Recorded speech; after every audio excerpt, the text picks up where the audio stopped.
Igbo bụ Igbo, ekele m ụnụ. Anyị alọghachila n'izu ụka ịkọrọ na akụkọ ọzọ n'ihe omume ufe ndị Igbo. Ọla mma. Papa, Achọrọ m ka gị na ụmụaka ndị ọzọ gezie ntị nke ọma iji wee mụta ọtụtụ ihe n'uru. ọ dị mma papa. N'otu ime obodo nke dị jụụ, nke ndị mmadụ na anụmanụ na-ebikọta n'udo n'ime ya, ka otu eze na-achị n'obodo ahụ.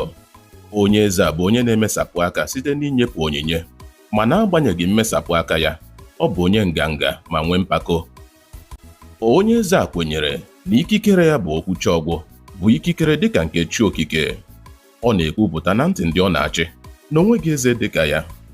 Mgbe ọbụla ọ malitere ịtụ ọnụ, olu ya na-ada ụda ka egbe eluigwe n'ime obi eze. Ndị obodo na-akwanyere ya ugwu nke ọma, ma ha ekwenyeghị na ikike ya bụ okwu Chọrọ, n'ihi na ha kwenyere na ọ dịghị eze dịka chi okike. Nkwenye ha mere ka ha nwee obi umeala n'agbanyeghị mfuli elu onye eze ha. Mpako na ịtụ ọnụ onye eze a bịara rute ala ndị mmụọ.